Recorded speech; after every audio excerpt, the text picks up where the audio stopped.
옛날 옛적에 어느 고을에 배씨성을 가진 향리가 살았는데 사람들이 모두 배좌수, 배좌수하고 불렀습니다. 이 배좌수가 늦도록 슬아의 자식이 없더니 늙음하게 잘생긴 아들 하나를 얻었습니다. 그러니 얼마나 좋겠습니까? 집에만 오면 그저 아들을 들여다보며 어르고 노는 게 낙 중에 낙이지 않겠습니까? 그런데 좋은 일에는 반드시 굳은 일이 따르는 법인지 아이가 겨우 걸음마를 배울 무렵 아이 어머니가 그만 병에 걸려 저 세상으로 갔습니다. 눈물로 치상을 하고 나니 아이 키울 일이 막막하지 않겠습니까? 그래서 옆마을 과부를 후처로 얻었습니다. 그런데 이 과부는 생긴 것은 반듯하지만 참 욕심 많고 이기적인 나쁜 여자였습니다. 이 과부가 아이한테는 계모가 된 것입니다. 그런데 이 계모가 들어와서 보니 남편이라는 사람이 허구한 날 아이만 들여다보고 산단 말입니다. 아침에 눈만 뜨면 아이부터 찾고 향청에 나갔다 들어와도 아이부터 찾고 그저 밤낮 아이만 끼고 살지 저한테는 곁눈질 한 번 안 주거든 말입니다. 계모의 사람됨이 본래 모질고 사나운 데다가 이런 푸대접을 받고 보니 그만 눈이 뒤집힐 지경이지 않겠습니까? 아이가 미워서 꼴도 보기 싫은 거짓말입니다. 그래서 하루는 남편이 밖에 나간 틈을 타서 아이를 안고 집 우물에 가서 아이를 물에다 빠뜨렸습니다. 이걸 보고 있던 염라대왕이 아이를 데려오라고 저승사자에게 시켰습니다. 물에 빠진 아이를 저승사자가 죽기 전에 데려왔습니다. 배좌수가 향청에서 돌아와 보니 아이가 우물에 빠졌는 겁니다. 참 하늘이 무너지는 것 같지 않겠습니까? 늙음하게 어렵게 얻은 귀한 자식인데. 그래서 우물을 뒤졌지만 우물이 깊어 아이를 찾을 수 없었습니다. 자식이 죽으면 가슴에 묻는다는 옛말도 있지만은 이제 겨우 말을 배워 아버지 아버지 하며 재롱을 부리던 어린 것을 잃고 나니 참 가슴이 찢어질 것 아니겠습니까? 배좌수는 아들의 시체는 없지만 옷가지를 뒷마당에 고이고이 묻어주고 그곳에 아이의 무덤을 만들었습니다. 옥황상제가 아이를 가엾게 보며 내가 너한테 긴 수명을 주었는데 어찌 저 탐욕한 여자 때문에 여기로 온 게냐? 널 다시 환생해서 보낼 테니 잘 살아라. 하고 개구리로 환생을 시켜서 이승으로 보냈습니다. 그런데 슬픔을 못 견딘 배좌수는 날마다 아들의 무덤에 가서 산 사람 대하듯이 쓰다듬고 말을 하고 이렇게 지내고 있었습니다. 하루는 배좌수가 아들의 무덤에 갔더니 조그마한 개구리 한 마리가 무덤에서 뛰어나오면서 아버지, 아버지, 제가 왔어요. 하고 부르는 것입니다. 아, 저 아이가 죽어서도 아비를 못 잊어 개구리로 환생했나 보다 생각하고서 그 개구리를 데려다 방 안에 두고 키웠습니다. 비록 사람의 모습을 갖추지 못하고 개구리에 탈을 썼지만은 아들의 넋이 깃든 영물이라 애지중지 키웠습니다. 끼니 때만 되면 맛있는 음식을 갖다 먹이고 밤에는 한 이불을 덮고 자고 이렇게 산 아들 키우듯이 했단 말입니다. 그러니 개구리도 아버지, 아버지, 저하고 놀아주세요. 하면서 잘 따르고 재롱도 부리고 하는 것입니다. 배좌수가 개구리에게 푹 빠져서 날마다 개구리만 들여다보고 사니까 계모는 또 심술이 났지 않겠습니까? 그래서 하루는 남편이 없는 틈을 타서 개구리를 글쎄 우물에 던져버렸습니다. 참 모질고도 모진 일이지 않겠습니까? 그래놓고 계모는 남편이 돌아오니 개구리를 개가 밟아 죽였다고 거짓말을 했습니다. 그러니 애꿎은 개만 화풀이를 당했지 않겠습니까? 배좌수는 또 하늘이 무너지는 슬픔에 잠겨 개구리가 먹은 양식을 아이의 무덤에 고이 묻어줬습니다. 다시 옥황상제에게 온 개구리를 보며 너는 아직 여기에 올 처지가 아닌데 또 온 것이냐? 이번에는 불로 환생해서 수명대로 살아라. 며칠 있으니깐 무덤에서 파란 달개비 풀이 돋아나는 것입니다. 그러더니 금세 쑥쑥 자라서 바람이 불 때마다 잎이 부딪히면서 가느다란 소리로 아버지, 아버지, 제가 왔어요. 하고 부르지 뭡니까? 아, 아들의 넋이 머무를 데가 없으니 저 달개비 풀로 옮겨갔구나. 이렇게 생각하고 배좌수는 그 달개비 풀을 아들처럼 애지중지 키웠습니다. 날마다 집에만 오면 뒷마당에 가서 달개비 풀을 쓰다듬고 말을 하며 산아들 대한 것입니다.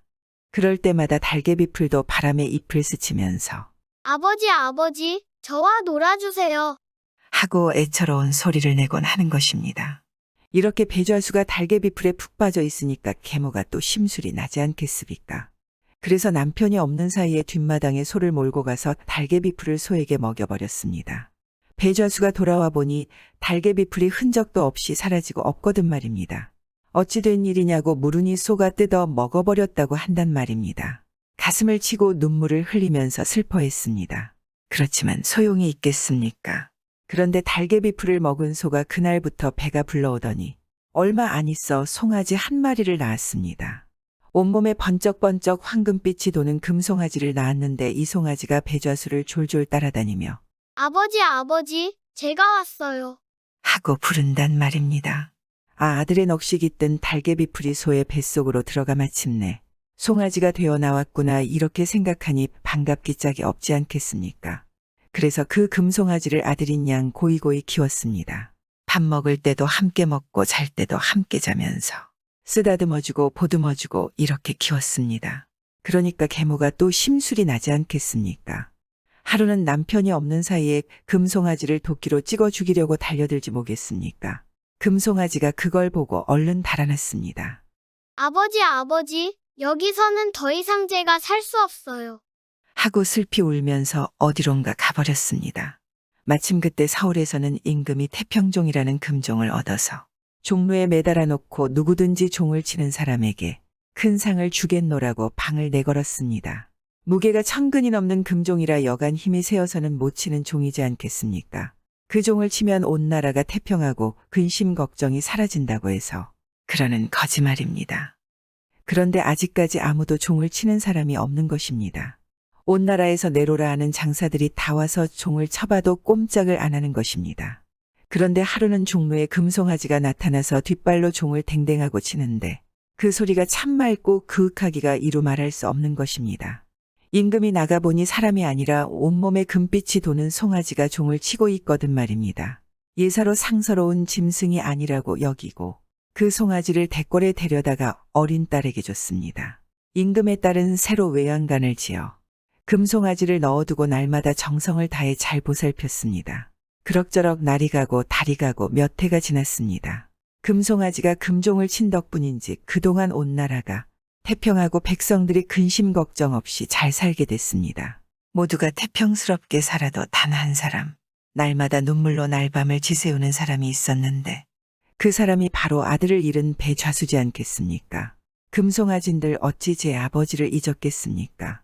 그렇게 몇 해가 지나서 금송아지가 처음부터 사람으로 자랐다면 나이 17살은 먹을 만큼은 되었습니다. 그동안 임금의 딸도 자라서 나이 17살쯤 되었는데 하루는 임금의 딸이 금송아지에게 여물을 주려고 외양간에 갔더니 송아지는 없고 송아지 허물만 외양간 바닥에 떨어져 있는 것입니다. 이게 웬일인가 하고 여기저기 살피다 보니 외양간 뒤에서 인물이 훤한 총각이 아무것도 거치지 않은 채 썩 나타나는 것입니다. 그리고 공주에게 말하는 것입니다. 놀라지 마십시오, 공주님. 나는 본래 아무 고을패 좌수의 아들인데 팔자 기구하여 죽은 목숨이 되었다가 옥황상제의 은혜를 입어 미물의 탈을 쓰고 인간 세상에 나와 공주의 은혜를 입게 됐습니다. 하고 그동안 겪은 일을 다 털어놓는데 들어보니 참 기막힌 사연이거든 말입니다. 임금에게 이 일을 알리니 임금도 놀라워하며 총각을 사위로 삼았습니다. 총각은 그 뒤의 과거를 보아 암행어사가 되어서 아버지가 사는 고을로 내려갔습니다. 내려가서 계모의 죄상을 낱낱이 밝혀 옥에 가두고 평생 죽을 때까지 그곳에 있었습니다. 이 계모가 죽어서 옥황상제를 만나면 어떻게 되겠습니까? 총각은 아버지를 만나서 아주 오래오래 살았다는 이야기입니다. 뭐 뻔한 이야기이지만 잘못을 하면 꼭 벌을 받는다는 이야기 아니겠습니까?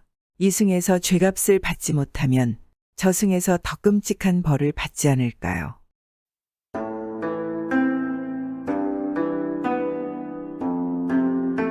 이번 이야기는 옛날 이야기지만 실제 있었던 청산과부의 이야기입니다. 옛날 옛적에 평양에 16살의 과부가 된 여인이 있었습니다. 이 처자는 평양에 이름 없는 촌부 백지용이라는 사람의 맏딸로 태어났습니다. 백지용은 아들을 기대했는데 딸을 낳자 실망하여 이름조차 지어주지 않았습니다.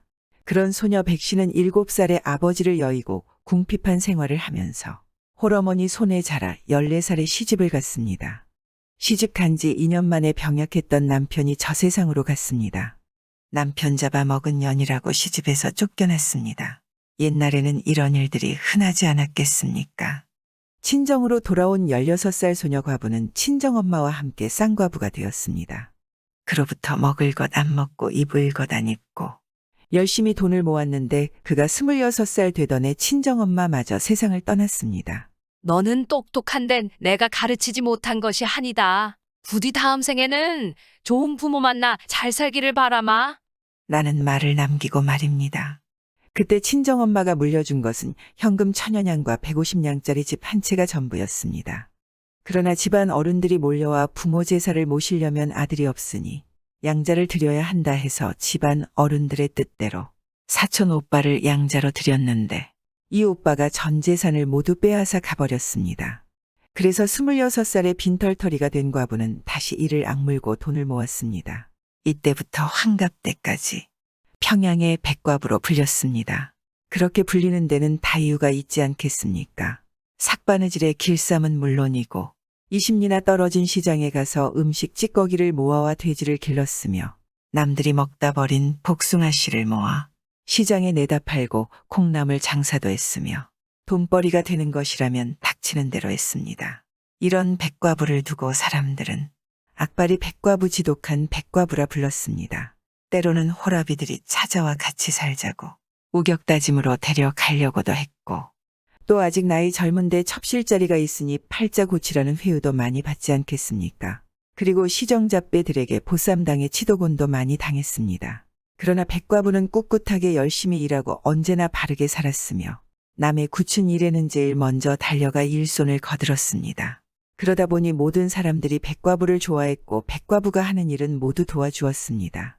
그러던 어느 날 백과부가 꽤나 재산을 모았다는 소문을 듣고 탐관오리 평양 감사가 그를 불러 재산을 바칠 것을 강요했습니다. 그리고 그녀에게 말도 안 되는 소리를 하는 것입니다. 네가 어린 나이에 과부가 돼서 물불 안 가리고 재물을 모았구나. 아마 법도에 어긋나는 일을 해서 막 살았을 게다. 전 재산을 평양감사에게 헌납하면 너의 모든 죄를 덮어주마. 그러나 백과부는 단호하게 말했습니다.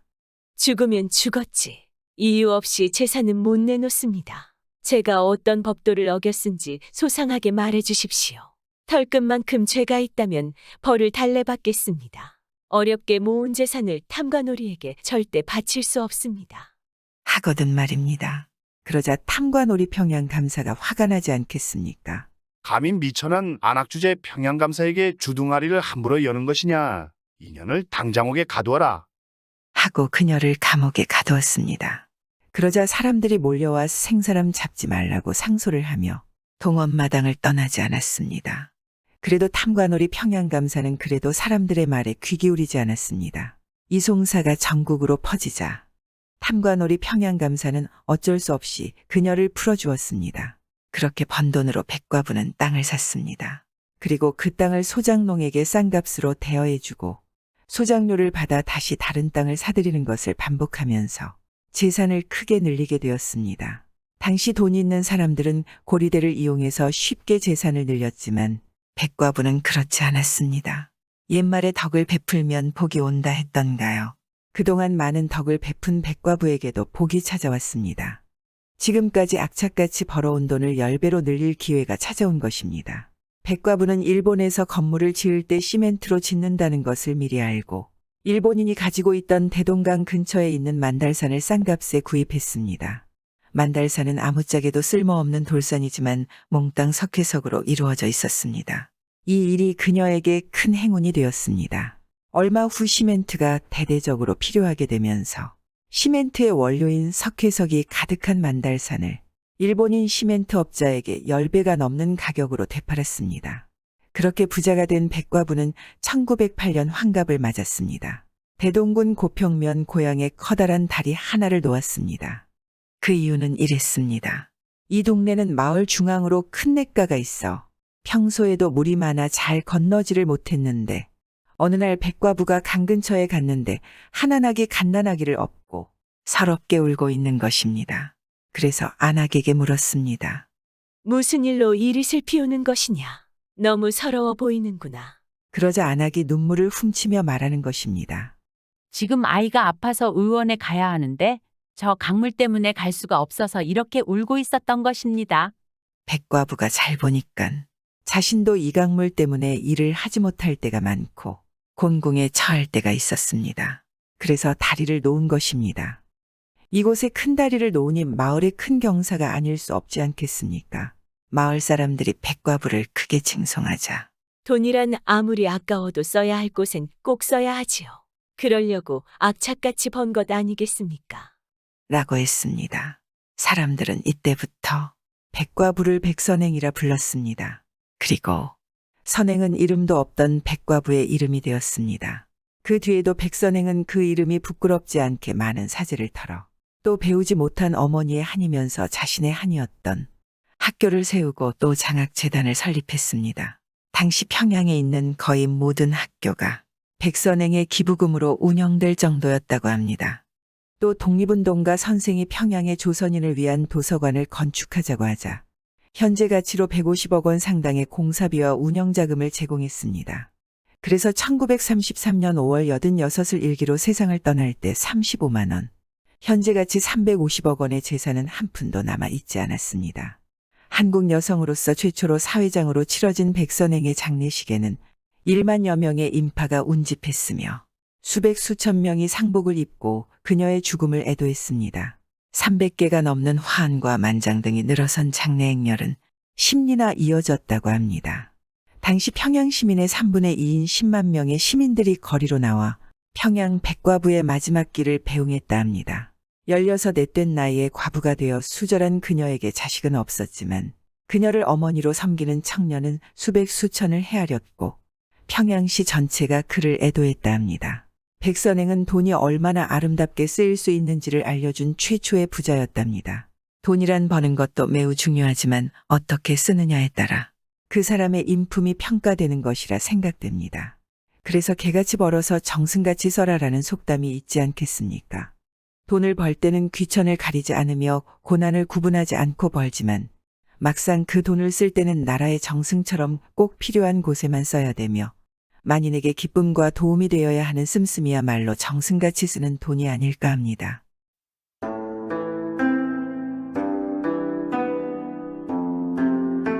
얼토당토하는 얘기지만 이런 얘기도 있습니다. 오늘도 즐겁게 들어주세요. 옛날에 어떤 사람이 아들을 하나 낳았는데 이놈이 커가면서 하라는 글 공부는 안 하고 밤낮 활만 쏘거든 말입니다. 서너 살 먹어서 아장아장 걸을 때부터 활을 쏘던 것이 나이 20살이 되도록 그 짓만 하는 것입니다. 아주 어릴 적에는 쌀이나무로 활대를 만들고 삼껍질로 시위를 만들고 겨룹대로 살을 만들어 가지고 놀던 것이 차차 나이를 먹어 힘이 생기니까 참대로 활대를 만들고 명주 타래로 시위를 만들고 쇠로 활촉을 만들어서 밤낮 쏘는 겁니다. 나이 20살이 되도록 배운 거라고는 활 쏘는 것밖에 없는 것입니다.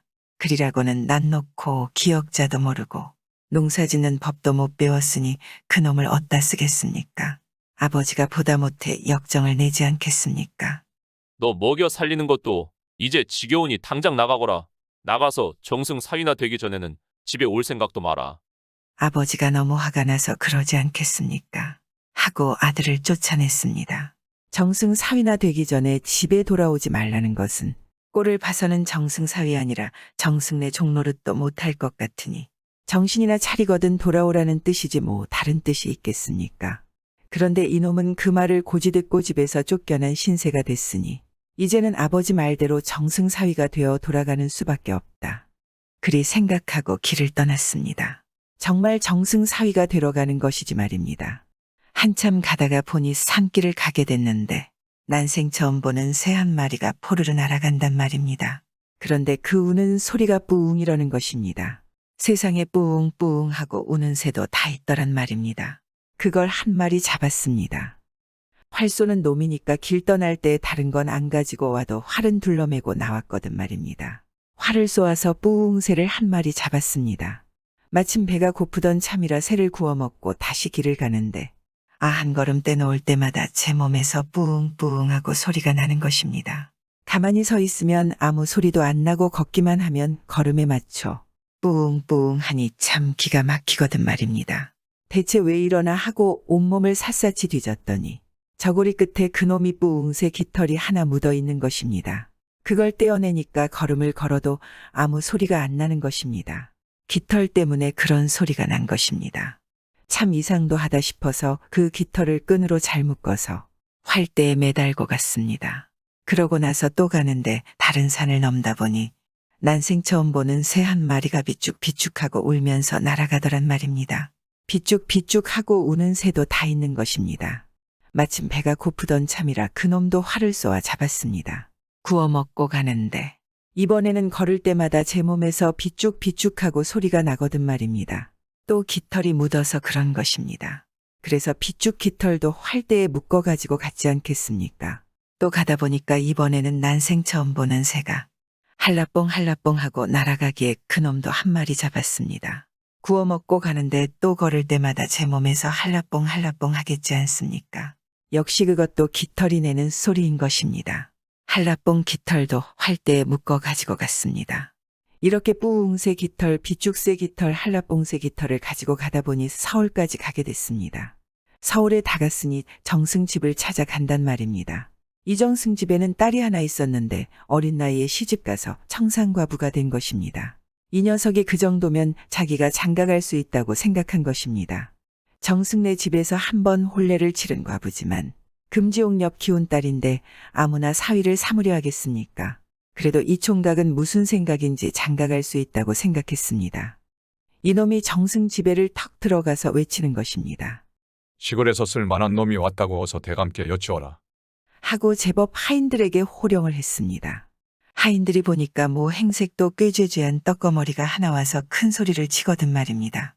시답잖은 놈이니까 그냥 쫓아내려고 하는데 그러니까 이놈이 활을 딱 겨누어서 하인들 중 힘께나 쓰는 걸로 보이는 놈의 상투 끝을 화살로 꿰버렸습니다. 막 쫓아내려고 하는데 난데없는 화살이 날아와서 상투를 꿰니까 질겁을 할 것 아니겠습니까? 하인들이 다들 슬슬 꽁무니를 빼니까 이놈이 활개를 치며 들어갔습니다. 정승이 내다보니까 시골 놈이 하나 왔는데 활솜씨는 그만하면 쓸만하겠거든 말입니다. 그래서 정승이 총각에게 말했습니다. 무슨 일로 날 찾아와서 소란을 피우는 게냐? 여기가 어디인 줄 아느냐? 그러자 총각이 예를 갖추어 말하는 것입니다. 갈 데 없는 떠돌이온데 대감 댁에서 머슴이라도 살려고 찾아왔습니다. 그래, 무슨 일을 잘하느냐? 재주가 있어야지 내가 부릴 수 있지 않겠나? 다른 재주는 없으나 활은 그런대로 쏩니다. 만화님 사냥하실 때 도움이 될 것입니다. 그래서 정승이 제 집에 두고 마당이나 쓸게 했습니다. 이놈이 그때부터 정승집 머슴이 되어서 마당이나 쓸다가 가끔 정승이 사냥을 나가면 따라가서 활이나 쏘며 지냈습니다. 정승집 머슴이 됐으니까 이제는 정승 사위 될 일만 남았는데 머슴 되기야 쉽지만은 사위 되기가 어디 쉬운 일이겠습니까? 자기는 보잘것없는 시골뜨기 망나니요. 상대는 서슬이 시퍼런 정승인데 말입니다. 그러니까 마당이나 부지런히 쓸면서 기회만 보고 있는 겁니다. 그러다가 하루는 정승 딸이 가마를 타고 나들이를 가게 됐습니다.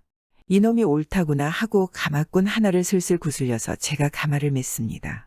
가마를 메고 가다가 쉴참에 정승 딸이 가마에서 내리는 틈을 타서 슬그머니 깃털 3개를 정승 딸 저고리 안주머니에 슬쩍 집어넣어 놨습니다. 그러니 어떻게 되겠습니까? 정승 딸이 걸음을 걸을 때마다 뿌웅 비쭉 한라뽕하고 새소리가 진동을 한단 말입니다. 깜짝 놀라 가만히 서 있으면 아무 소리도 안 나고 걷기만 하면 뿌웅 비쭉 한라뽕 뿌웅 비쭉 한라뽕 하니 참 야단이 났습니다. 듣는 사람이 모두 우스워서 배를 잡고 떼굴떼굴 구르는 판인 것입니다. 정승 딸은 그만 얼굴이 노래서 그 길로 집에 돌아와 드러누워 버렸습니다. 딱 드러누워서 당최 한 걸음도 못 움직이는 겁니다. 아, 얌전한 정승 댁따님이 행차를 할 때마다 뿌웅 비쭉 한라뽕 뿌웅 비쭉 한라뽕 이러고 다닌 데서야 말이 되겠습니까? 일이 이쯤 되니까 정승 집에서는 난리가 났지 않겠습니까? 용하다는 의원 점쟁이 무당을 다 불러다가 약을 쓰고 침을 놓고 구슬하고 푸닥거리를 하느라고 조용한 날이 없는 것입니다. 아무리 그래도 그게 차도가 있을 리 있나. 제 아무리 용하다는 의원 점쟁이 무당도 다 두 손 들고 내빼버리는 것이지 말입니다. 일이 이렇게 되니 몸이 다는 건 정승이지 않겠습니까? 하다 안 되니까. 누구든지 우리 딸 병을 고쳐주는 사람을 사위 삼겠노라 하고 방을 내다 걸었단 말입니다. 총각놈이 그때를 기다려 정승을 뵙고는 하는 말이 대감마님 요새 무슨 일로 그리 상심하십니까? 하고 능청스럽게 물었습니다. 이놈 너는 알 일이 아니야. 가서 하던 일이나 하거라. 군뱅이도 구르는 재주가 있다고 혹시 제가 도움이 될지 누가 알겠습니까? 정승이 들어보니 지경이 지경이니만큼 머슴놈이라고 괄시할 일이 아니겠거든 말입니다. 그래서 일이 이만저만하게 됐노라고 말을 했습니다. 그러자 머슴이 또 기다렸다는 듯이 말하는 것입니다. 제가 전에 그런 병을 고친 적이 있습니다. 한번 맡겨주십시오. 물에 빠진 사람 지푸라기 잡는 격으로 세상에 용하다는 의원이고 무당이고 다 낮아빠지는 판국에 머슴놈이 큰 소리를 치고 나서니 안 맡길 도리가 있겠습니까? 어디 한번 고쳐보라고 했습니다. 그러니까 이놈이 그냥 고치지 않고 다짐을 받아놓기를. 송구스러운 말씀이오나 제가 따님의 병을 고치면 약속대로 사위 삼으시는 겁니까? 하거든 말입니다. 명색 정승인 내가 한 입으로 두말하겠느냐? 어서 고치기나 해라. 그 대신 못 고치면 혼찌검이 날 줄 알아. 이렇게 해서 이놈이 정승딸의 병을 고치는데 이것저것 살피고 진맥을 하는 척하다가 저고리 안주머니에서 한라봉새 깃털 하나만 슬쩍 빼냈습니다. 그러고 나서 어디 한번 걸어보라고 했습니다. 딸이 일어나 걸어보니 아닌 게 아니라 한 가지는 고쳐졌지 않겠습니까? 전에는 뿌웅 비쭉 한라봉 하던 것이 이제는 뿌웅 비쭉 소리만 나거든 말입니다. 뿌웅 비쭉 시르릉 비쭉하니까 이만해도 한 가지는 줄어들었으니 그게 어디입니까? 정승집 식구들이 좋아서 어쩔 줄을 모르는 것입니다. 세상에 이렇게 용한 사람이 어디 있느냐. 이 사람 대접을 잘해서 나머지 둘도 고쳐놔야지 다른 도리가 없다. 이러면서 대접이 극진한 것입니다. 며칠 대접을 잘 받고 나서 그 다음에는 비쭉새 깃털을 슬쩍 빼놨습니다. 그러고 나서 걸어보라고 하니 두 가지가 줄어서 뿌웅뿌웅 소리만 나거든 말입니다. 뿌웅뿌웅 하니까 얼마나 좋겠습니까? 대접이 더 극진해지고 어서 빨리 나머지 하나도 고쳐달라고 성화인 것입니다. 이놈이 며칠 더 뜸을 들이다가 뿌웅 새 깃털도 마저 빼줬습니다. 그러고 나서 걸어보라고 하니 아무 소리도 안 나거든 말입니다. 이렇게 병을 다 고쳐놨으니 약속대로 장가를 들여줘야지 별 수가 있겠습니까? 안 그래도 정승 과부딸이 걸음을 걸으면 뿌웅 비쭉 한라봉 한다고 장안에 소문이 다 퍼져서 번듯한 사위 보기는 글러먹은 판국이니 더 말할 것도 없지 않겠습니까? 시골뜨기 무지렁이거나 말거나 사지 멀쩡하고 좋은 재주 가진 놈. 사위 삼는 게 그나마 잘된 일이지 않겠습니까? 이렇게 해서 이놈이 정승 사위가 돼서 색시를 가마에 태우고 저는 말을 타고 집에 돌아왔습니다. 집에서는 아버지가 아들 내쫓고 나서 이놈이 어디 가서 죽지나 않았는지 근심하고 있던 차에 아들이 정승사위가 돼가지고 돌아오니까 그 얼마나 좋겠습니까? 그 사이에 철이 들어서 농사도 잘 짓고 글도 배우고 아들 딸 많이 낳고 효도하면서 잘 살았더란 이야기입니다. 요즘에 들으면 좀 황당한 이야기이지만 그래도 이머슴처럼 자신의 소신을 굽히지 않고 끝까지 간다면 이런 좋은 일이 생기지 않을까요? 터무니없는 꿈으로 보이지만 이루어지는 경우가 요즘에도 종종 있습니다.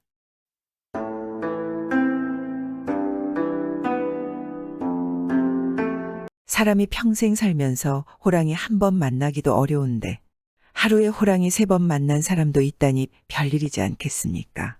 그럼 이제부터 그 이야기를 슬슬 시작해 볼까 하니 즐겁게 들어주세요. 옛날 옛적에 남의 집 머슴 사는 사람이 있었는데 주인을 잘못 만나 10년치 세경을 못 받았습니다. 이 집 주인은 남편이 높은 관직에 있는 마님으로 돈이면 뭐든 하는 탐욕스러운 여자였습니다. 남편은 관직에 있으니 집안 살림에 신경 못 쓰니깐 안 살림은 이 마님이 다 하는 것입니다. 남들은 머슴살이 10년이면 논도 사고 밭도 산다는데 이 사람은 머슴살이 10년에 땡전 한 푼 구경을 못했으니 기가 찰 노릇 아니겠습니까? 마님이 워낙 인색하고 음흉하여 세경을 달래도 오늘 주마 내일 주마 하면서 10년을 끌었단 말입니다. 다른 머슴들은 1년을 넘기지 않고 때려치우고 나가지만 이 머슴은 그렇게 할 수가 없었습니다. 당장 때려치우고 나가려 해도 10년 동안 허리가 휘도록 일한 것이 억울해서 그러지도 못하는 것입니다. 나간다고 하면 밀린 세경을 줄 리가 만무하지 않겠습니까? 하루는 이 머슴이 고개를 3시나 넘어 먼 산에 나무를 하러 갔습니다. 첫째 고개를 넘어오다가 고갯마루에서 담배를 한 대 피워 물고 앉아 쉬었습니다. 담뱃대에 담배를 꾹꾹 눌러 담아서 불을 당겨두어 모금 피우다 보니 갑자기 따웅하고 하늘이 무너지는 소리가 나더니 그만 온 사방이 캄캄해지지 뭡니까? 정신을 차리고 보니 자기가 글쎄 호랑이 뱃속에 들어와 있더란 말입니다. 집채만 한 호랑이가 사람째 담뱃대째 꿀꺽 집어삼킨 거짓말입니다. 호랑이 뱃속에 들어가서도 담배는 피워야겠기에 무턱대고 담뱃대를 뻑뻑 빨았습니다. 그러니 벌겋게 단대통이 호랑이 뱃속을 쿡쿡 찌를 것 아니겠습니까? 호랑이는 그 바람에 뱃속이 뜨거워서 이리 뛰고 저리 뛰고 야단법석이 났습니다. 호랑이가 그러는 동안에도 이 머슴은 호랑이 뱃속을 이리저리 헤집고 다녔습니다. 그러다가 한 곳에 가니까 조그마한 구멍으로 바깥이 빤히 보이거든 말입니다. 그게 뭔고 하니 호랑이 똥구멍인데 머슴이 다짜고짜 그놈의 똥구멍에 담뱃대를 걸어가지고 냅다 잡아당겼습니다. 그러니 호랑이가 홀라당 뒤집어졌습니다. 알맹이가 밖으로 나오고 껍데기는 안으로 들어가고 이렇게 뒤집어졌단 말입니다. 그 바람에 뱃속에 있던 머슴도 밖으로 나왔습니다. 이렇게 한 고비를 넘기고 나서 나무찜을 지고 돌아오는데 둘째 고개를 넘다가 또 호랑이를 만난 것입니다. 달아나고 어쩌고 할 겨를도 없이 호랑이한테 덥석 물렸는데 이번에는 호랑이가 머슴을 통째로 삼키지 않고 옷깃만 물고 어디론가 가더란 말입니다. 머슴은 호랑이 입에 대롱대롱 매달려서 가는 것입니다. 한참 가더니 호랑이 굴로 쑥 들어가는데 굴 속에는 새끼 호랑이들이 와글와글거리고 있는 것입니다. 이 호랑이가 제 새끼한테 먹이려고 나를 얘까지 데려왔구나. 이렇게 생각하고 눈을 질끈 감고 있었습니다. 그런데 한참 동안 그러고 있어도 잡아먹을 기미가 안 보이는 것입니다. 웬일인가 하고 눈을 떠보니 바로 코앞에 새끼 호랑이가 입을 딱 벌리고 있는데 목구멍에 긴 뼈다귀가 턱 걸려 있더란 말입니다. 옳지, 저 뼈다귀를 빼내달라는 뜻이었다. 날 잡아먹으려고 데려온 것이 아니구나. 이렇게 생각하고 새끼 호랑이 목구멍에 손을 집어넣어 뼈다귀를 빼내줬습니다. 그랬더니 호랑이들이 좋다고 덩실덩실 춤을 추더니 어미 호랑이가 등을 척 둘러대고 타라는 신용을 하는 것입니다. 그래서 호랑이 등에 올라탔습니다. 호랑이는 머슴을 등에 태우고 굴굴을 나와 한참 가더니 한 곳에 이르러 머슴을 내려놓고 앞발로 호비작호비작 땅을 파는 것입니다. 왜 저러나 하고 보고 있으니 땅속에서 어린아이처럼 생긴 것을 파내어 머슴 앞에 툭 던져주거든 말입니다. 가만히 보니까 그게 어린아이가 아니고 어린아이 크기만 한 산삼인 것입니다. 호랑이 덕에 횡재를 했지 않겠습니까? 이렇게 두 고비를 넘기고 돌아오는데 셋째 고개를 넘다가 또 호랑이를 만났습니다. 그런데 이번에 만난 호랑이는 덥석 집어삼키는 것도 아니고 옷깃만 물고 가는 것도 아닙니다. 아예 잘근잘근 씹어먹을 작정인지 입맛을 쩍쩍 다시면서 달려든단 말입니다. 이제는 꼼짝없이 죽었구나 싶지 않겠습니까? 그런데 사람이 죽으려고 드니까 없던 의문도 생기는지 이 머슴이 그 경황 없는 중에도 별스런 궁리를 했습니다. 그래서 갑자기 좋은 꾀가 번뜩 나는 것입니다. 달려드는 호랑이 앞에 넙죽 엎드려 아이고 형님, 아이고 우리 형님. 하고 구슬프게 엉엉 울음을 내놓았습니다. 그 바람에 잡아먹자고 달려들던 호랑이가 그만 놀라서 그 자리에 우뚝 서서 눈만 멀뚱멀뚱거리고 있었습니다. 아, 웬 놈이 난데없이 저를 보고 형님이라고 부르며 울어대니 놀라지 않을 수 있겠습니까?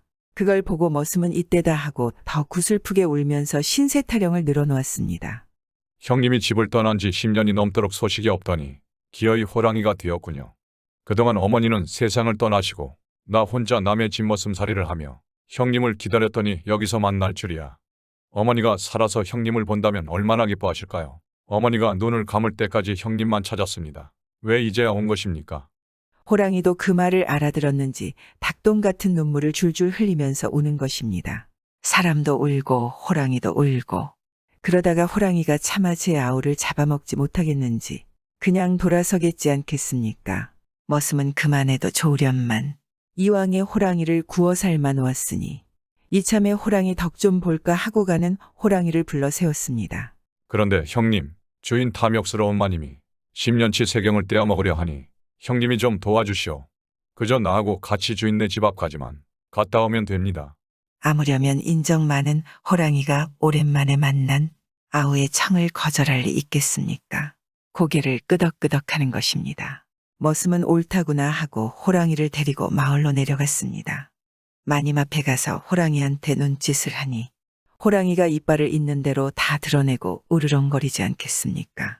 주인 마님이 나와보고 혼비백산을 해서 여보게, 그 호랑이 빨리 쫓아내게. 주위에 있던 머슴들과 여종들은 커다란 호랑이를 보고 모두 놀라서 도망가지 않겠습니까? 그러나 이 머슴은 호랑이에게 놀라지 않고 마님 곁에 있었습니다. 호랑이는 금방이라도 마님을 한 입에 잡아먹을 판이지 않겠습니까? 그러자 마님이 다급하게 말하는 것입니다. 여보게 제발 부탁이니 빨리 이 호랑이를 쫓아내게. 날 잡아먹으려고 하는 것 같은데 어떻게 안 되겠나?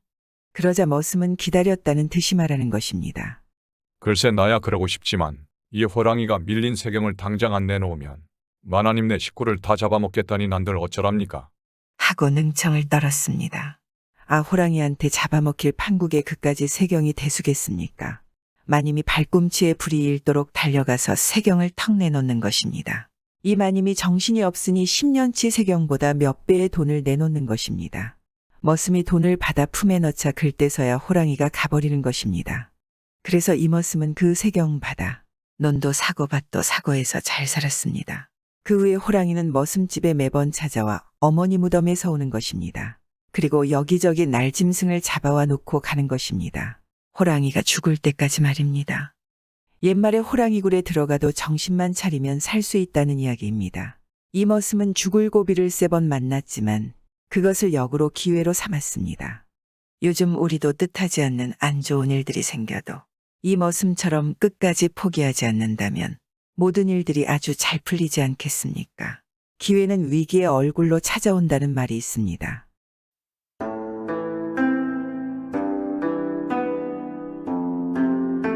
이 이야기는 뭐 그리 오래되지 않은 옛날 이야기입니다. 벼슬자리에 있던 사람들이 죄다 썩어문드러졌을 때 이야기니 짐작해서 들어주시면 감사하겠습니다. 한정승 집에서 사위를 봤는데 이 사위네 집이 중국에서 장사를 하는 만석군인 것입니다. 정승네 집이니 집안의 재물을 보지 않겠습니까? 그런데 사위네 집이 중국에서 장사를 하러 가다 배가 뒤집혀서 하루아침에 쫄딱 망했습니다. 이 사위는 만석군의 귀한 사위에서 평범한 집안의 애물단지 사위가 된 것입니다. 그런데 이 사위가 좀 의문스러운 데가 있었던 모양입니다. 정승 사위라 하나 집안이 그리 넉넉지 못하여 먹고 살기도 바쁜 형편이라 은근히 처가에 기대는 마음이 있었지 않겠습니까? 제 딴에는 장인이 정승 자리에 있으니 그 덕을 좀 볼까 하고 걸핏하면 처가를 기웃거렸단 말입니다. 그런데도 종래 찬밥 신세 거든 말입니다. 정승의 부인이 욕심이 많아서 돈 보따리나 듬뿍 갖다 안기는 사람에게는 벼슬을 잘도 뚝뚝 떼어주면서 저같이 빈손으로 기웃거리는 사람은 당최 거들떠보지를 않으니 낭패지 않겠습니까? 그래서 이 사위가 엉큼한 짓을 하나 벌였습니다. 정승이 날마다 대궐에 드나들 때 타고 다니는 흰말을 슬쩍 훔쳐낸 것입니다. 그러고는 흰말에다 새까맣게 먹칠을 해가지고 도로 정승 집에 끌고 갔습니다. 별것은 아니오나 괜찮은 말 한 피를 가지고 왔으니 요긴하게 쓰십시오. 사위라고 뭐 해준 것도 없어서 이번에는 명말을 구해왔습니다. 하고 새까맣게 먹칠한 말을 턱 내놓았거든 말입니다. 정승은 아끼던 말을 잃고 잔뜩 곤란을 겪고 있던 차에 사위가 말을 갖다 바치니 얼마나 반갑겠지 않겠습니까? 100번 치사를 하고 말을 받았습니다. 그런데 참 신기한 것은 사위가 가져온 말인 것입니다. 사위한테 받은 말이 틀림없이 처음 보는 말인데 어찌 된 일인지 자기가 다니는 길을 환히 꿰뚫고 있더란 말입니다. 고삐를 놓고 가만히 있어도 제가 알아서 대궐로 집으로 척척 찾아다니지 뭡니까? 그래서 정승이 사위한테 물어봤습니다. 자네가 준 말이 어찌 그리 용한가? 내가 다니는 길을 다 알고 있더군. 그 덕에 아주 편하게 대궐을 갈 수가 있구만. 벌써부터 그 말을 아버님께 드리려고 마음 먹고 단단히 길을 가르쳐 놨습지요. 제 작은 성의입니다. 아버님께서 편하시다면 저야 그만입니다. 이렇게 능청을 떠니 그만 정승이 감격을 했습니다. 그래서 보답을 하노라고 대뜸 시골 현감 자리 하나 뚝 떼어줬습니다. 사위는 혹 어물쩍거리다가 속임수가 들통 날까봐 불이 나게 시골로 내려갔지 않겠습니까? 그러고 난 뒤에 하루는 정승이 말을 타고 대궐로 가는데 갑자기 마른 하늘에서 소나기가 쏟아지는 것입니다. 그러니 일 났지 않겠습니까? 시커먼 먹물이 술술 쏟아지더니 눈 깜짝할 사이에 검정말이 흰말이 됐지 않겠습니까? 그제야 정승이 사위한테 속은 것을 알고 이를 바득바득 갈았습니다. 집에 돌아와서 아들에게 그 이야기를 하니 정승 아들은 정승보다 더 성미가 괄괄한지라 분이 나서 길길이 뛰는 것입니다. 이 아들놈은 아버지 권세를 등에 지고 사람들을 괴롭히는 나쁜 사내였습니다. 머리는 나쁘고 재물의 욕심만 있으면 얼마나 사람들을 괴롭히겠습니까? 이 아들놈이 정승에게 말했습니다. 매부인지 뭔지 내 그놈을 당장 잡아다 물꼬를 내겠습니다. 아버지 그만 노여움을 푸십시오. 그러고는 그 길로 재매부를 찾아 시골로 내려갔습니다. 의문스럽기로 말하면 둘째 못 갈 사위가 일이 이렇게 될 줄 몰랐을까요? 이만 일쯤 다 짐작을 하고 미리 꿍꿍이 속을 다 차려놨지 않겠습니까? 고을에 내려가자마자 향리들과 기생들을 불러다가 수군수군 수작을 하더니 고을 어기 주막에 기생들을 내다 앉히고 산기슭에 슬금 뚝딱 초막도 하나 짓고 부산하게 돌아가는 품이 이를 내도 크게 낼 모양인 것입니다. 정승 아들이 눈에 쌍심지를 세운 채 고을 어기에 이르니 길가에 참한 주막이 하나 덩그렇게 서 있거든 말입니다. 먼 길을 달려오느라 목도 마르고 배도 고픈지라 주막에 썩 들어섰지 않겠습니까? 주막에서 대강 요기를 하고 툇마루에 걸터 앉아 사방을 살펴보니 저 건너 산기슭에 초막이 하나 있고 거기에 흰옷 입은 노인들이 바둑을 두고 있단 말입니다. 여보게 주모, 저 건너 초막에서 바둑 두는 노인들은 누군가? 했더니 주모가 영문을 모르겠다는 듯이 대받기를 쇳내는 무슨 말씀이신지 모르겠습니다요. 저 건너의 초막은 어디 있으며 바둑 두는 노인은 어디 있다고 그러십니까? 이러거든 말입니다. 아 저기 저 산기슭의 초막 말일세. 거기에 바둑 두는 노인들이 안 보인단 말인가? 했더니 주모는 두 눈을 등잔만 하게 뜨고 뚜리뚜리 살피면서 쇳내 눈에는 아무것도 안 보이는데요. 얘들아 너희들 눈에는 저 건너 초막에 바둑 두는 노인들이 보이느냐? 하고 술상 나르는 기생들을 보고 묻겠지 않겠습니까? 그러니 기생들도 하나같이 말하는 것입니다. 아무리 봐도 아무것도 안 보이는데요. 도대체 저기에 뭐가 있다는 거예요? 이런단 말입니다. 이게 다 미리 짜고 하는 수작이지만 서울서 방금 내려온 정승 아들이 내막을 알 턱이 있겠습니까? 하도 이상해서 고개만 갸우뚱거리고 있으려니까 주모가 손뼉을 치면서 나서기를 옳거니 옛날부터 이 고을에 신선이 산다는 말이 있더니 바로 그 신선이 현신했나 봅니다. 그런데 쇳내들 눈에는 안 보이고 날이 눈에만 보인다니 알다가도 모를 일입니다요. 신선은 신선 눈에만 띈다더니 홍나리께서 신선이 아니온지요. 이러고 능청을 떠는 것입니다. 안 그래도 정신이 반쯤 나간 판국에 자기를 신선이라고 잔뜩 치켜 세워놓으니 이정승 아들이 그만 귀가 솔깃해지지 않겠습니까?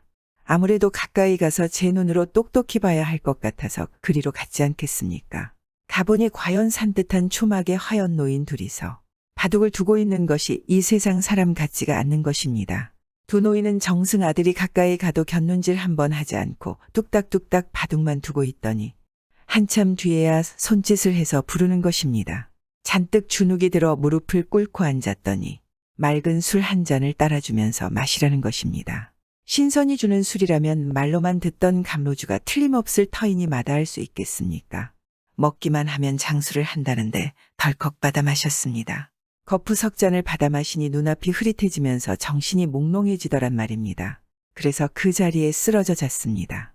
얼마나 오래 잤는지 눈을 떠보니 초막도 온데간데 없고 신선도 온데간데 없는 것입니다. 아이쿠 신선 노름에 도끼자루 썩는 줄 모른다더니 그 사이에 세월이 많이 흐르긴 흘렀나 보다. 이렇게 생각하고 슬슬 주막에 내려와 보니 아닌 게 아니라 전에 보던 주모는 안 보이고 낯선 사람들 뿐인 것입니다. 혹시나 하고 주모를 불러 물어봤지 않겠습니까?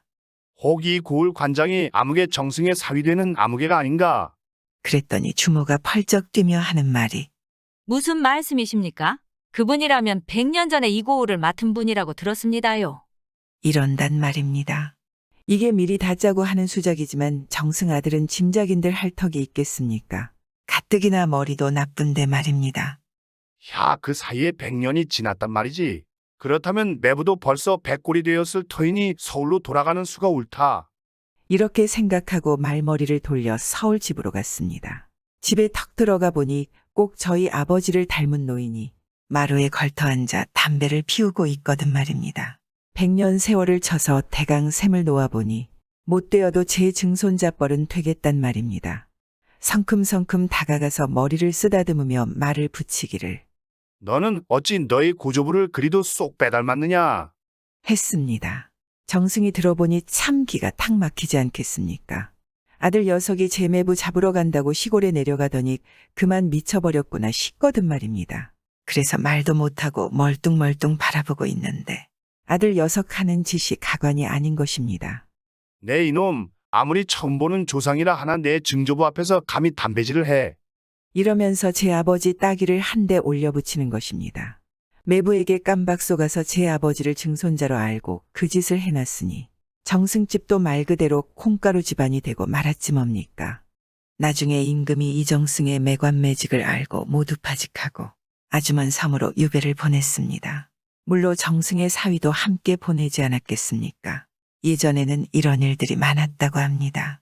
탐욕스러운 관료와 돈이면 뭐든 된다는 사람들 말입니다. 요즘 세상에는 더 이상 이런 이야기가 안 들렸으면 좋겠습니다.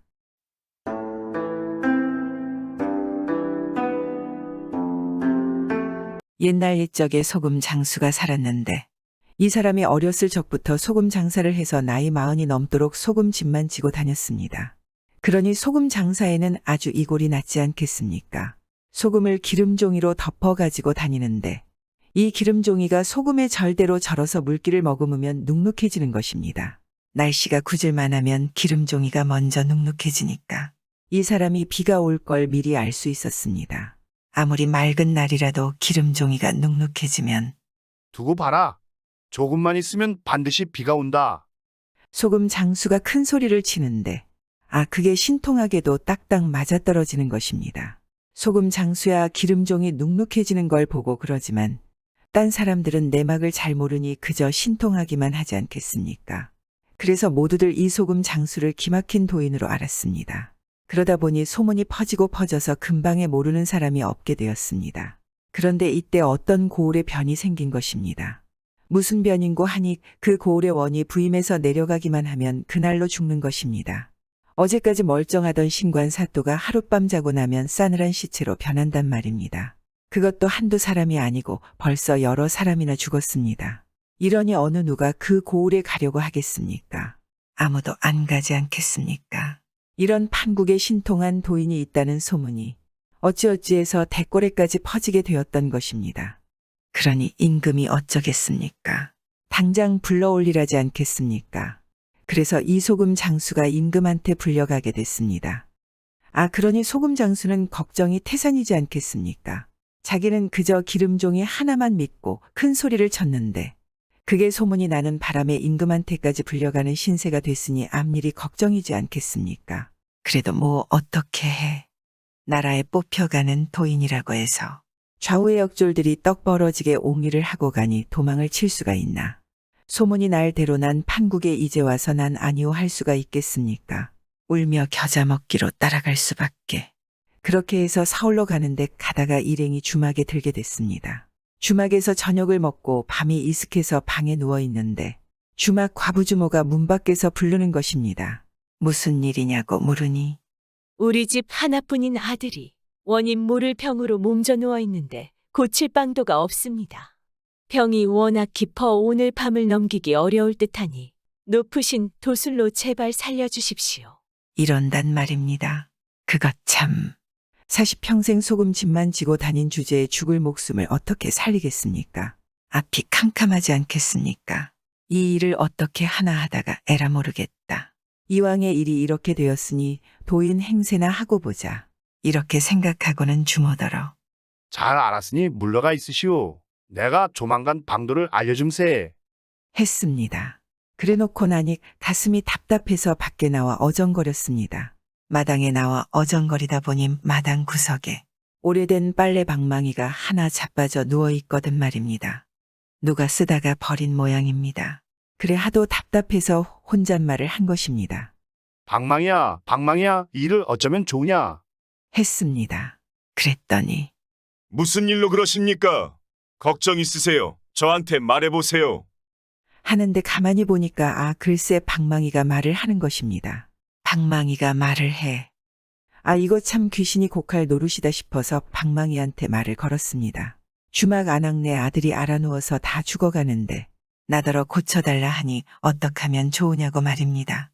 그랬더니 방망이가 하는 말이 그것은 어렵지 않습니다. 그 주막을 지을 때 집터 밑에 해골이 있는 것을 모르고 지어서 그 해골 귀신이 심술을 부리는 것이니 방구들을 파고 해골을 드러내었다는 데 묻어주면 될 것입니다. 이런단 말입니다. 참 하늘이 무너져도 솟아날 구멍이 있다더니 이를 두고 한 말이 아니겠습니까? 소금 장수가 그 길로 주막에 가서 주인더러 방구들을 파보라고 일렀습니다. 방구들을 파보니 아닌 게 아니라 해골이 하나 나오는 것입니다. 그걸 양지 바른 곳에 묻어줬더니 그 집 아들 병이 씻은 듯이 나았습니다. 이렇게 되니 이 소금 장수 이름이 더 나서 아주 하늘을 찌를 듯하지 않겠습니까? 죽을 목숨을 살려놨으니 입에 침이 마르게 용하다고 사람들이 칭송하는 것입니다. 소금 장수는 방망이를 아예 비단보에 싸가지고 서울로 올라가는데 가는 골골마다 도인이 지나간다고 사람들이 구름같이 모여드는 것입니다. 모여든 사람들이 저마다 이런 일이 있는데 좀 도와주시오 하면 소금 장수는 방망이한테 물어보고 척척 가르쳐주는 것입니다. 그게 다 신통하게 맞아떨어지니 다들 혀를 내두르지 않겠습니까? 이렇게 해서 대궐까지 갔습니다.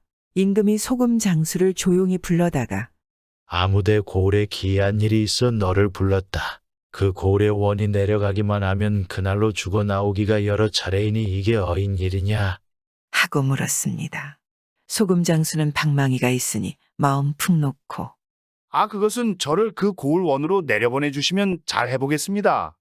했습니다. 가기만 하면 모두 송장이 되어 나와서 아무도 가지 않으려고 하는데 말입니다. 임금이 당장 소금 장수에게 벼슬을 주어서 그 고을 원으로 내려보냈습니다. 이렇게 해서 소금 장수는 원이 되어 고을로 내려갔습니다. 그런데 제가 뭘 어떻게 할 재주가 없으니 방방이한테 묻지 않겠습니까? 방망이야, 이제 어쩌면 좋으냐? 나 좀 도와주지 않으련? 하고 말했습니다. 그러자 방망이가 말을 하는 것입니다.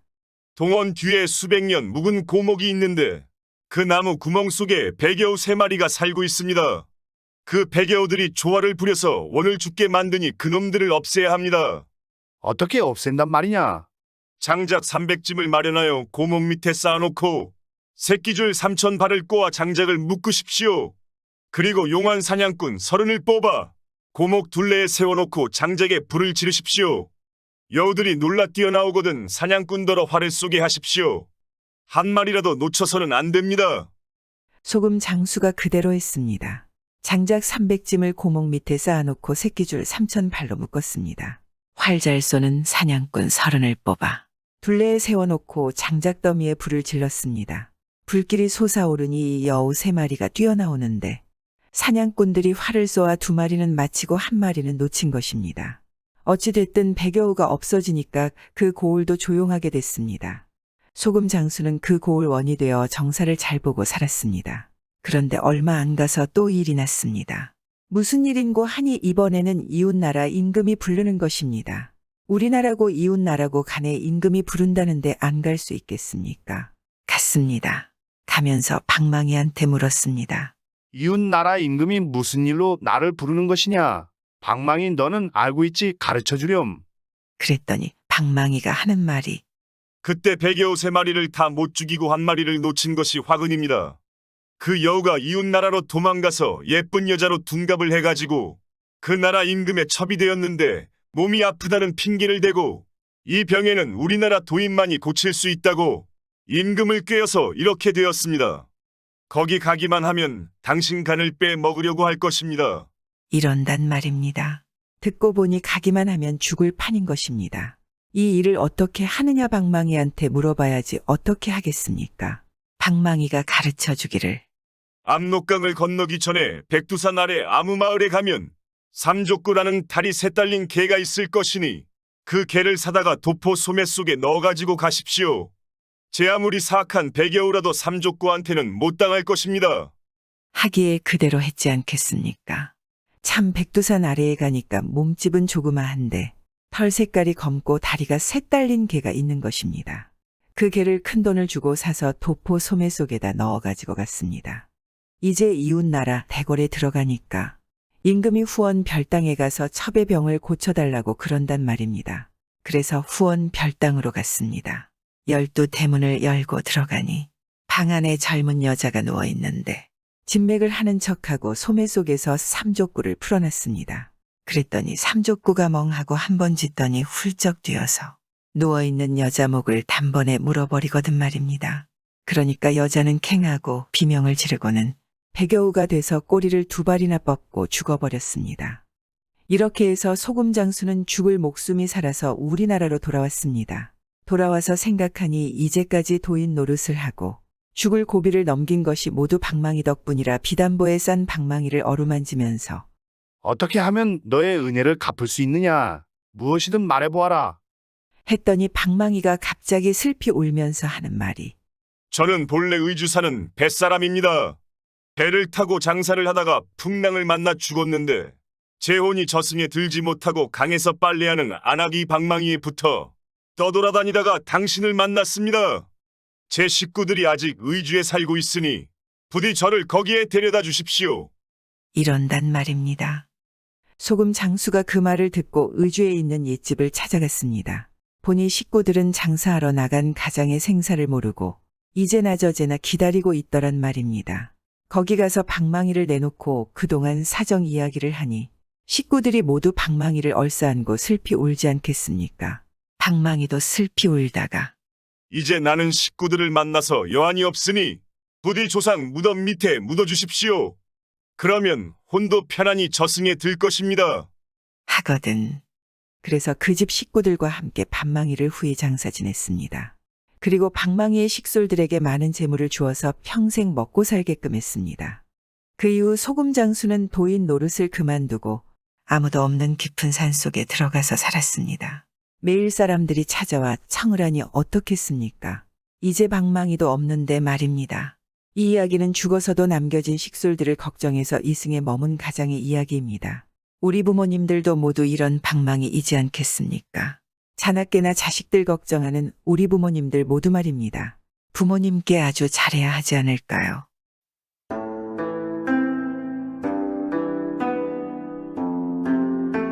옛날에 어떤 사람이 아들 삼형제를 두었는데 집안 형편은 어렵지만 형제 모두 착하고 인간사도리를 잘 알며 자랐습니다.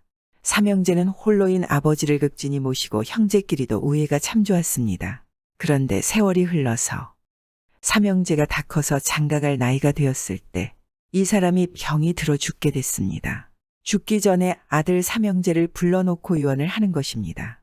내가 평생 덕을 쌓지 못한 것이 한이 되어 논 바치고 집문 서고 감나갈 만한 것은 모두 남에게 주었으니 섭섭하게 생각하지 마라. 남은 물건이라고는 이것밖에 없으니 셋이서 나누어 갖도록 해라. 하고는 담뱃대 맷돌 장구를 주는 것입니다. 그러고는 저 세상으로 갔습니다. 아들 삼형제는 아버지 장사를 치르고 나서 유산 3가지를 나누었는데 마지는 나이가 많다고 담뱃대를 가지고, 둘째는 기운이 세다고 맷돌을 가지고, 막내는 장구를 잘 친다고 장구를 가졌습니다. 그러고 나서 셋이서 집을 떠났습니다. 여기 있어봐야 집이 있나 논밭이 있나 먹고 살 길이 없으니까 어디든지 가서 제주권 먹고 살기로 한 거지 않겠습니까? 한참 가다 보니 3갈래 길이 나오는 것입니다. 그래서 마지는 왼쪽 길로 가고, 둘째는 가운데 길로 가고, 막내는 오른쪽 길로 가기로 했습니다. 셋이서 의논하고 마지가 동생들에게 말했습니다. 여기서 헤어지되 누구든지 살만하게 되면 다시 돌아와서 여기에 집을 짓고 살도록 하자. 그러면 우리 삼형제가 다시 만날 것 아니냐. 이렇게 약속을 하고 헤어졌습니다. 마지는 담뱃대를 가지고 왼쪽 길로 하염없이 갔습니다. 몇 날 며칠을 가다 보니 산중에서 날이 저물었는데 마침 그 깊은 산중에 고래등 같은 기와집이 한 채 있더란 말입니다. 그래서 거기에 들어가서 주인을 찾았습니다. 주인을 찾으니 아주 먼 데서 희미하게 누구세요? 이 야심한 밤에. 귀신이면 썩 물러가라. 하는데 젊은 여자 목소리인 것입니다. 대문을 열고 들어가니 또 대문이 있고, 대문을 열고 들어가니 또 대문이 있고, 이렇게 12대문을 다 열고 들어가니 참 대궐 같은 집 안에 처녀 혼자 동그만이 앉아 있거든 말입니다. 귀중처녀가 어찌 이 산중에 혼자 사시오? 다른 식솔들은 다 어디 간 게요? 하고 물으니 처녀가 하는 말이 본래 저는 이 집에 시집 온 지 한 달 되었는데 식구가 7이었는데 며칠 전부터 밤마다 한 사람씩 죽더니 이제는 나 혼자 남았습니다. 오늘은 내가 죽을 차례입니다. 이런단 말입니다.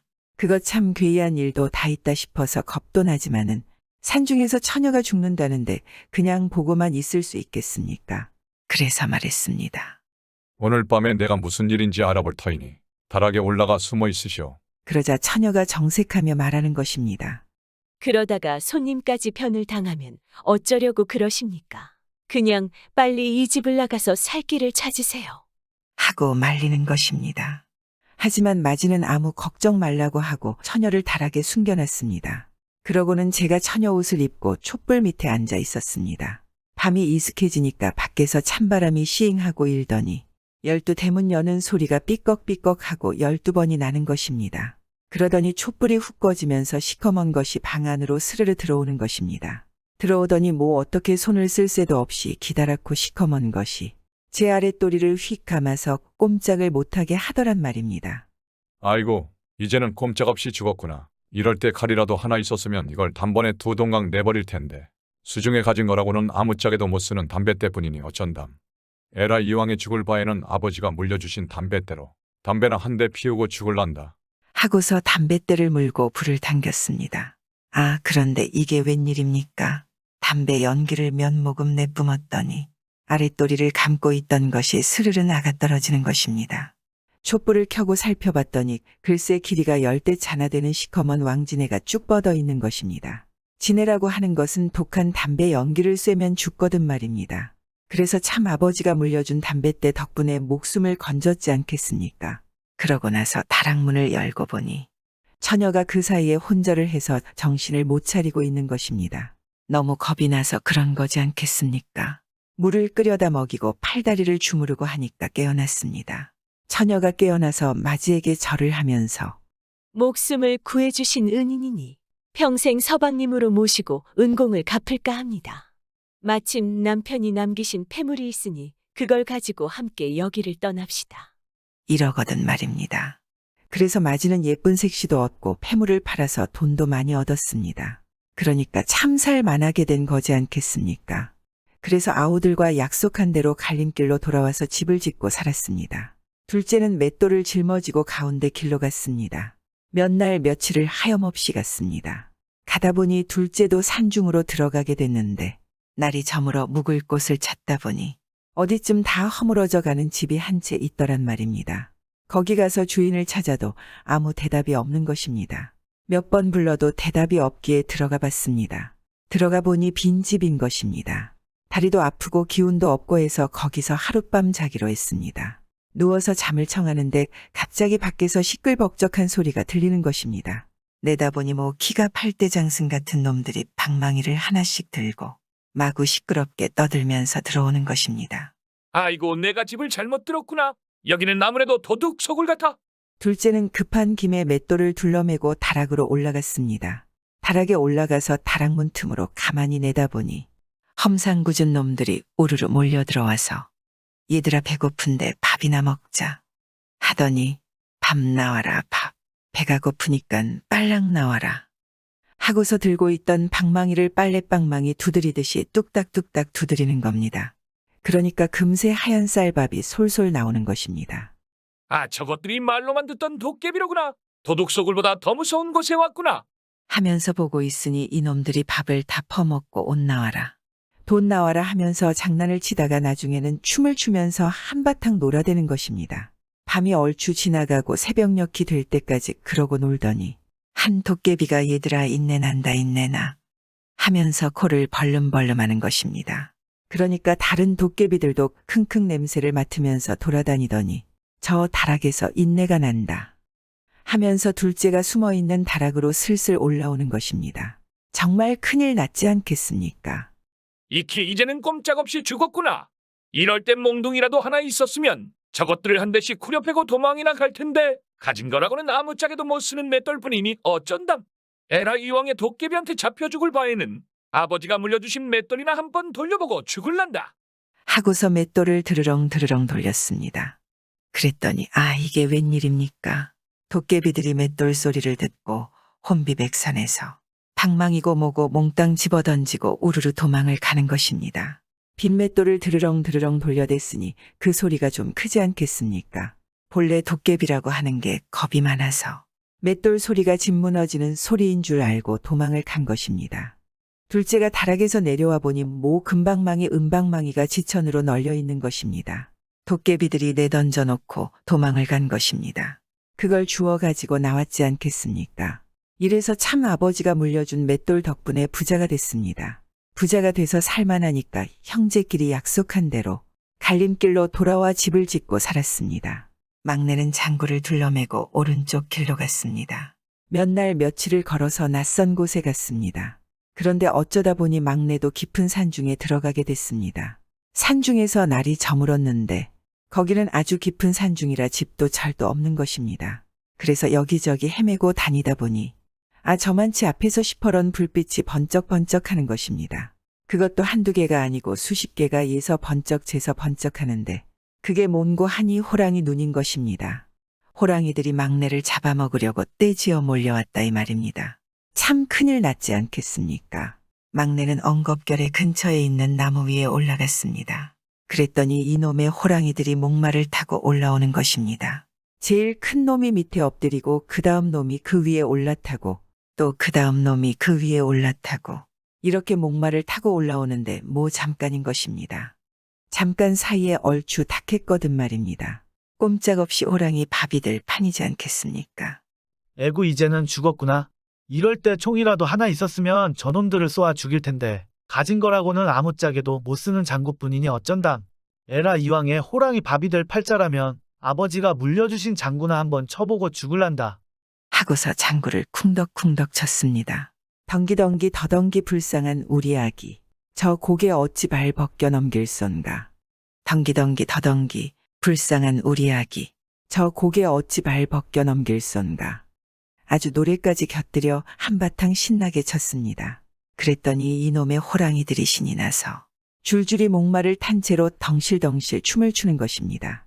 어깨도 으쓱으쓱 앞다리도 덜렁덜렁 뒷다리도 움찔움찔. 이렇게 춤을 추다가 목말이 와르르 무너지면서 죄다 목이 부러져 죽어버렸습니다. 날이 새서 막내가 내려와 보니 나무 밑에 호랑이들이 즐비한 것입니다. 그걸 죄다 팔아서 돈을 많이 벌었습니다. 호랑이 가죽이 좀 비싸지 않겠습니까? 그렇게 해서 막내도 살만하니까 형들하고 약속한 대로 갈림길에 돌아와 집을 짓고 살았습니다. 삼형제가 어찌나 재미나게 잘 살았는지는 아직도 그 고을에 가면 사람들 입에 칭송이 가득합니다. 이게 모두 아버지가 남기 유산 때문에 그러지 않겠습니까? 비록 하찮은 담뱃대, 맷돌, 장구지만 아버지가 저 세상에서 아들들을 걱정해서 이런 복을 주지 않았을까요?